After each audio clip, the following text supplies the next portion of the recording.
Hello and welcome into this week's edition of the ARCA Racing Series Rewind Show right here on Racing News Now. As always, I'm your host, Garth Allen.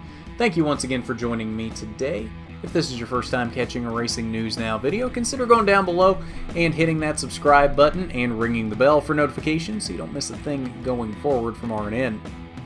On today's edition of the ARCA Rewind, we're looking back at today's Crowe 100 from the Illinois State Fairgrounds in Springfield, Illinois, which we were at.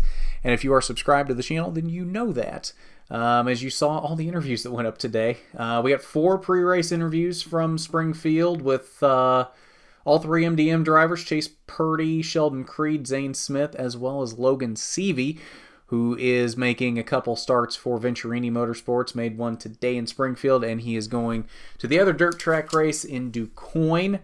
So we got to catch up with him, the dirt track ace that he is.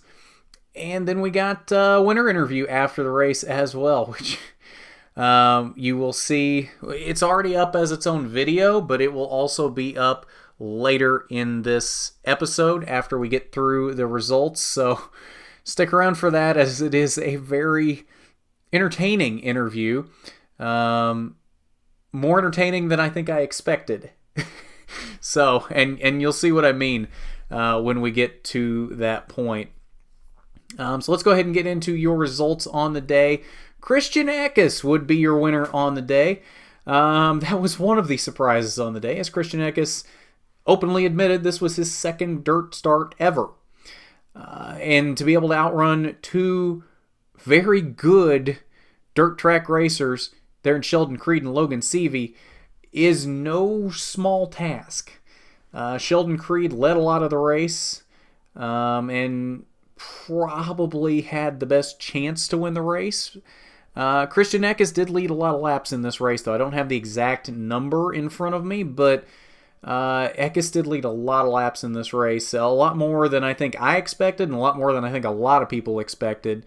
Probably a lot more than he expected, to be completely honest. Because he was slow most of the day, too. I mean, you look at him in practice, he was very slow in practice. If we go to the practice results here, he was 12th fastest in the practice session today. Picked it up a little bit in qualifying, qualified 8th, but after practice and qualifying, you look at it and you go, Christian Eckes isn't going to be a factor in this race. He might get a decent finish, might pull out a top 5. He's not going to be a contender for the win in this race.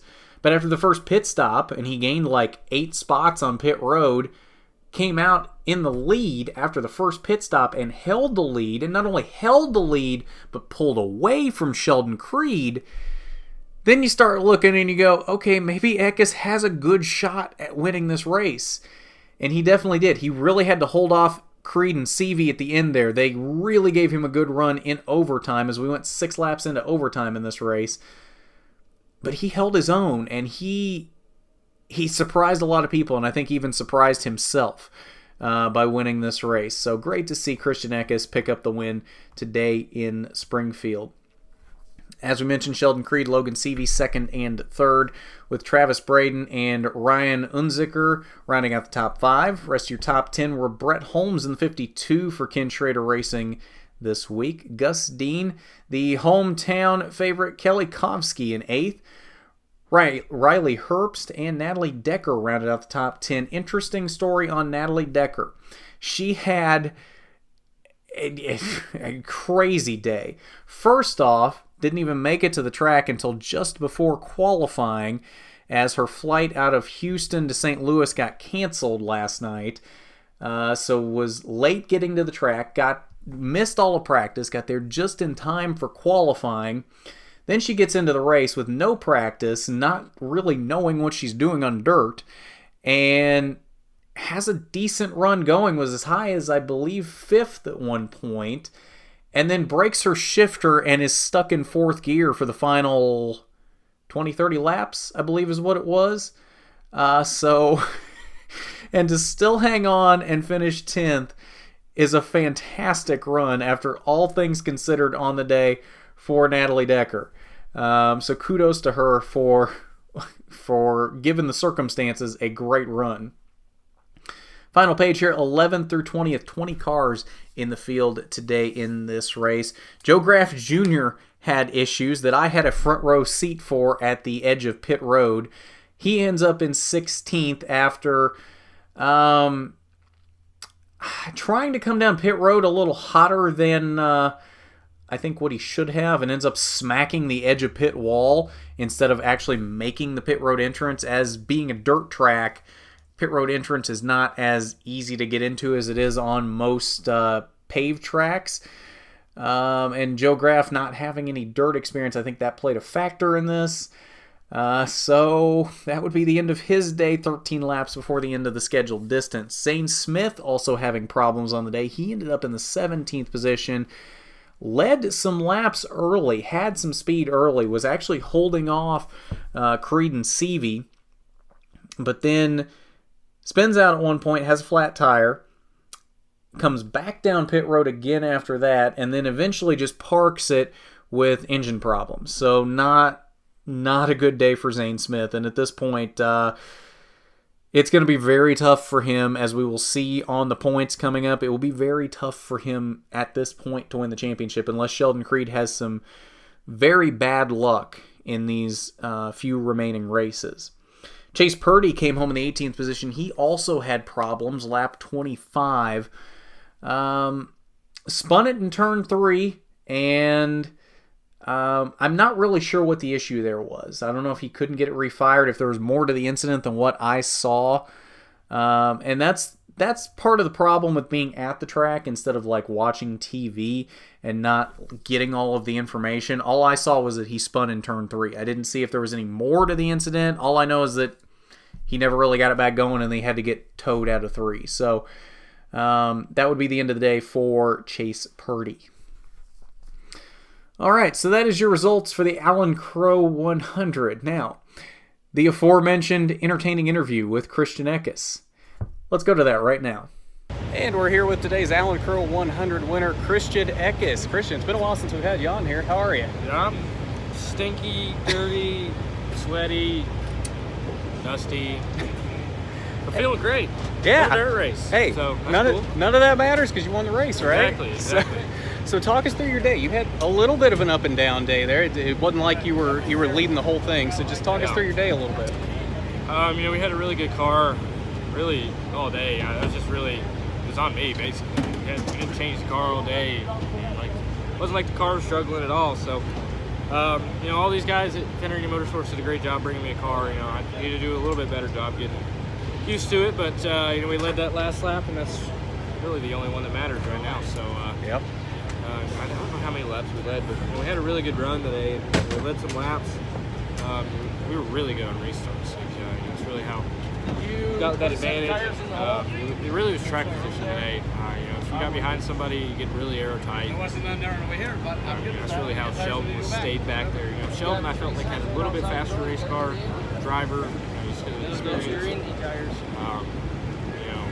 You're able to hold him off just because of that track position. Picker did awesome all day. He made like 8 spots on that first stop, which was awesome. So it was definitely cool, and we're really excited to go to Berlin next, and then DeCoin, and then a couple other racetracks after that. Yep. 2 truck races too, so yeah. Fun. There you go.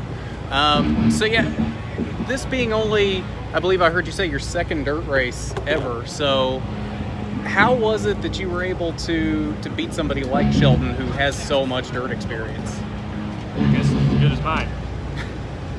I don't know. Sheldon did a great job all day, and it's hard looking up in the mirror and going, "Oh, there's 2 dirt racers behind me. Like, why couldn't it have been like an asphalt racer, like this guy? Like, why couldn't it have been this guy behind me?" No offense, Jason. I love you.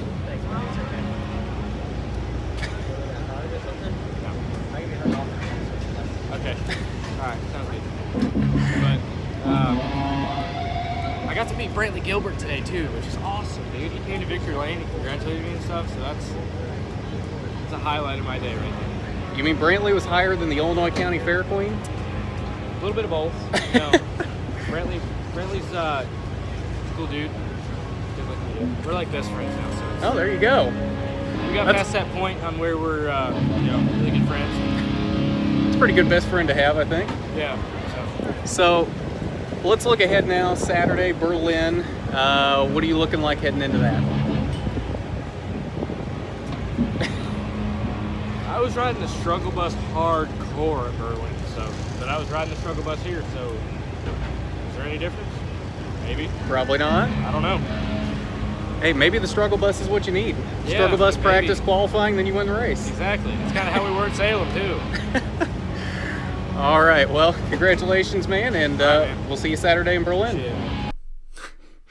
That has got to be the most entertaining chat I've ever had with Christian Eckes. Thanks again to Christian for chatting with us after the race and being so entertaining. Like, there was so much going on in that it was a lot of fun chatting with him today, and we want to thank him and Venturini Motorsports for that. He mentioned being dirty and sweaty and all this other stuff. I still have a little layer of dirt on me, which is expected after a dirt race, but I have not gone back to shower. I've not even changed out of my polo from today, as I've got 3 shows to record for you tonight, so I just got right into it, and we'll deal with that after everything's recorded and uploaded. So let's get into your points before we wrap up here tonight. Sheldon Creed now has a 240-point lead over Zane Smith. With 5 races remaining in the season, Berlin coming up this weekend, DuQuoin, Lucas Oil Raceway in Indy, Salem, and Kansas being the remaining schedule, 240 points is a lot to make up, especially as strong and consistent as Sheldon Creed has been all throughout this season. It's going to be very hard for Zane to make up that distance. Is it impossible? No. But in 5 races, 240 points, with the way the ARCA points are structured, that's a lot to make up. And like I said, it's not impossible, but it's going to be hard to do. Riley Herbst now still kind of in his own little world here, as he is now 215 points behind Zane Smith and 105 above Travis Braden. Braden has now gotten back around Chase Purdy by 15 points for that 4th position after Purdy's bad luck in Springfield. They are kind of in their own little battle for 4th in points right now. Gustine has jumped back above Natalie Decker by 10 points. And then you've got all these guys down here below them, Joe Graff, Brett Holmes.